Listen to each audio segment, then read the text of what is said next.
Today we hear the true voices of the British public. We reveal how far British policy has progressed in recent decades.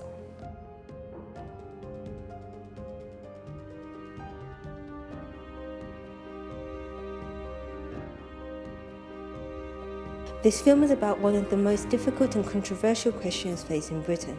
To what extent do terminally ill patients present a threat to the UK's legislation on the right to die? The fear is some sections and/or groups in society reject the legislation in relation to choice and method of death in Britain. To get to grips with the subject, I'm on a journey through the country to understand what pro-dying activists want.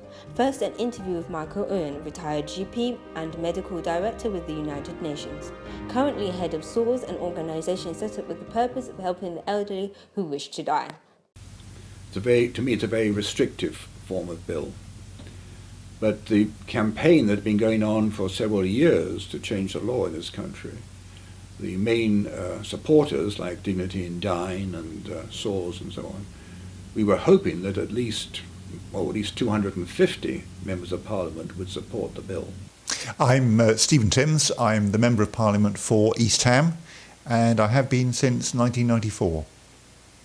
I was present in the House of Commons for the debate on that bill, and I voted against it. I was very pleased because I strongly oppose assisted dying, and I was troubled that the result might be a success for the bill. In fact, it was nowhere near a success.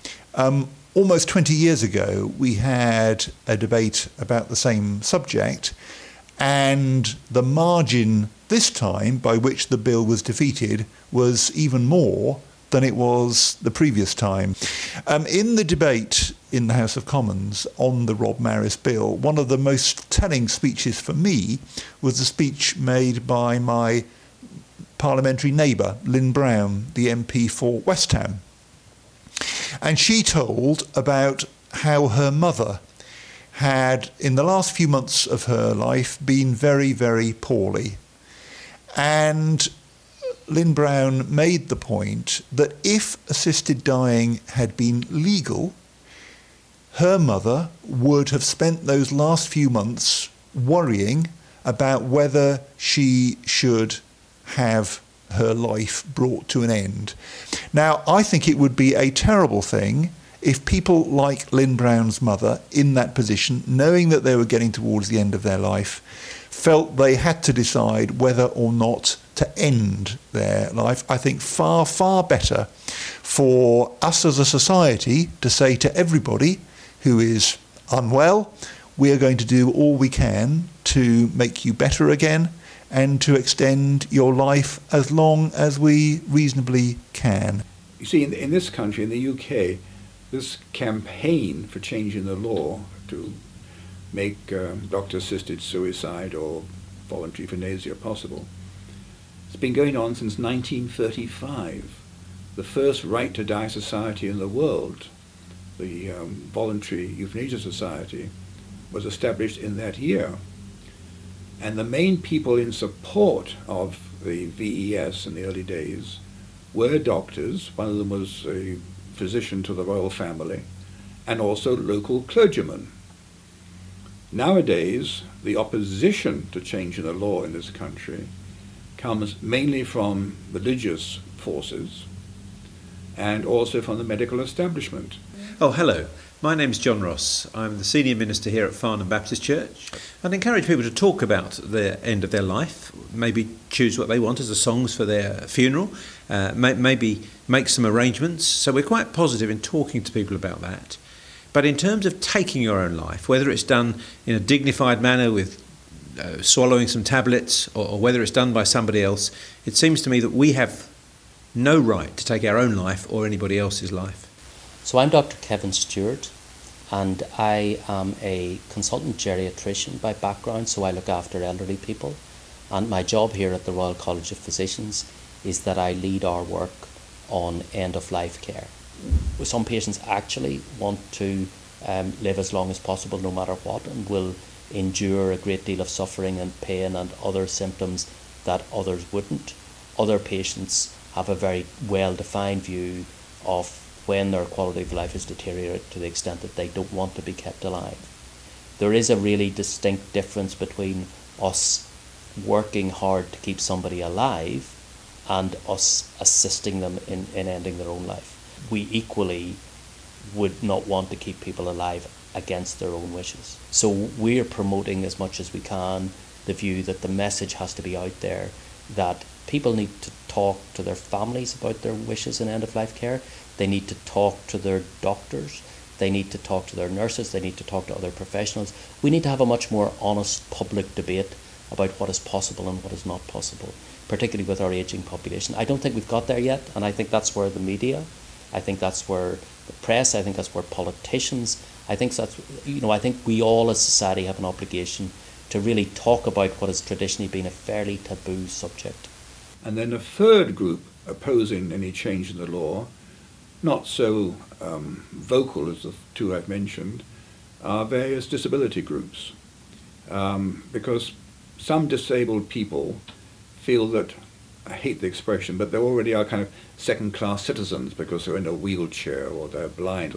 I've come out here today because I feel passionately that we cannot legalise assisted suicide. Before you know it, it's saying to disabled people, it's saying to terminally ill people that this is a treatment option, that it's an acceptable option to end your life if you are at the end of your life or if you are disabled or ill. And I don't think that's a message that we should be giving. I also think that the bill is full of loopholes. It has not very strong safeguards, and we go down a very dangerous path once we start to legalising it and saying having doctors kill patients is an acceptable way to go.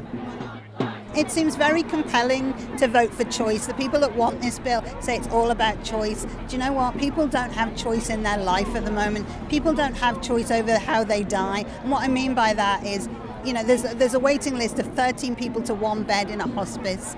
The Cancer Drugs Fund has just been halved, and that means that people who need drugs to extend their life are being denied them. It means that most people want to die at home, but they have to die in hospital. We are not providing people with decent end-of-life care, and until we have that for everybody, let's not even have this discussion. And instead, I would say to the campaigners for assisted suicide, plough your resources and your PR money and all your slick campaigns and put that into ensuring good end-of-life care for everybody. I think that the groups in Switzerland who are willing to help foreigners, like Dignitas in Zurich, Life Circle in Basel, and Ex International in Bern, they are motivated by basic human rights. I think it was in 2006 that the European Court of Human Rights made a judgment in the case of Diane Pretty, who was a lady from this country suffering from motor neuron disease, who went to the European Court.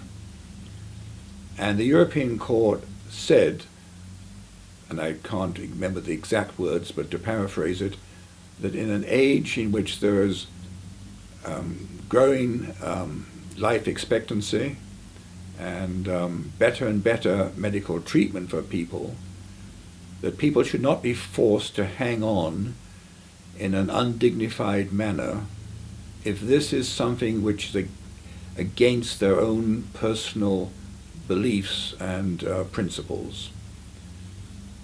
Now, none of us came into this world by choice. We don't know quite what happens when we do die.